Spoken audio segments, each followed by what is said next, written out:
इस्तीफे की मांग को लेकर युवक कांग्रेस का जेल भरो अभियान। शहर के सागर भोपाल तिराहे पर युवक कांग्रेस द्वारा दिल्ली में चल रहे आंदोलन को लेकर जेल भरो आंदोलन का आयोजन किया। उनका कहना था कि दिल्ली में नौजवानों द्वारा दिया जा रहा आंदोलन को दबाया जा रहा है और नौजवानों के साथ उचित व्यवहार नहीं किया जा रहा है। युवक कांग्रेस का कहना है कि शिक्षा मंत्री इस्तीफा दे। यदि शिक्षा मंत्री इस्तीफा नहीं देते तो भविष्य में युवक कांग्रेस और बड़ा आंदोलन करेगी। युवक कांग्रेस के आंदोलन को देखते हुए भारी पुलिस बल तैनात किया।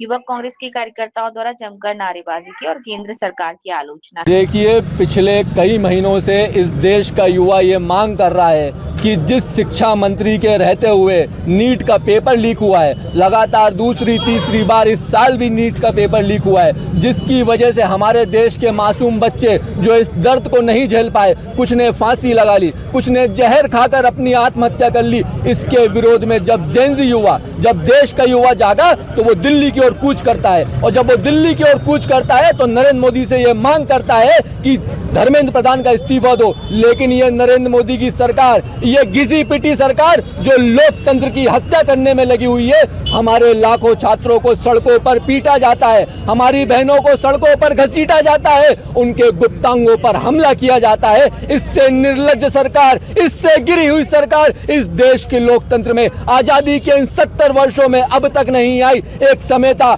अरे हमारी भी सरकार थी, हमारी कांग्रेस की भी सरकार थी, लेकिन अगर कोई गलती होती थी तो हमारे मंत्री नैतिकता के आधार पर इस्तीफा देते थे। लेकिन ये कैसी सरकार है कि सैकड़ों बच्चे खत्म हो गए, लाखों बच्चों का भविष्य बर्बाद हो गया, लेकिन एक इस्तीफा इस सरकार के मंत्रालय से नहीं निकल रहा है, इस नरेंद्र मोदी की जेब से एक इस्तीफा नहीं निकल रहा है। और इसी के विरोध में आज रायसेन जिले का पूरी युवक कांग्रेस यहाँ पर इकट्ठी हुई है। और इस कार्यक्रम के बाद हम सीधे जेल जाएंगे, चक्का जाम करेंगे, और जब तक जेल से नहीं निकलेंगे, जब तक इस धर्मेंद्र प्रधान का इस्तीफा नहीं हो जाता। और ये कार्यक्रम यहाँ पर नहीं रुकेगा। अगर इस्तीफा नहीं होता है तो 1 महीने के अंदर रायसेन युवक कांग्रेस राष्ट्रीय स्तर पर रायसेन जिले से खून बहाव आंदोलन की शुरुआत करेगी। ये थे हमारे साथ हर्षवर्धन सोलंकी। इनका कहना है कि यदि मांग पूरी नहीं हुई तो ये एक बड़ा आंदोलन करेंगे। और भी युवा यहाँ खड़े हुए, हमसे बात करेंगे। क्या नाम भाई आपका? डॉक्टर देवेंद्र सिंह धाकड़। क्या चाहते हैं आप? हम यही चाहते हैं कि जो छात्रों के साथ बर्बरता हुई है, लाठीचार्ज हुआ है, क्या देश का शिक्षा मंत्री इतना बड़ा हो गया है कि लाखों छात्रों पर अत्याचार सिर्फ उसके एक इस्तीफे पर टिका हुआ है? क्या लाखों छात्रों पर अत्याचार किया जाएगा और सिर्फ एक मंत्री का इस्तीफा नहीं लिया जाएगा?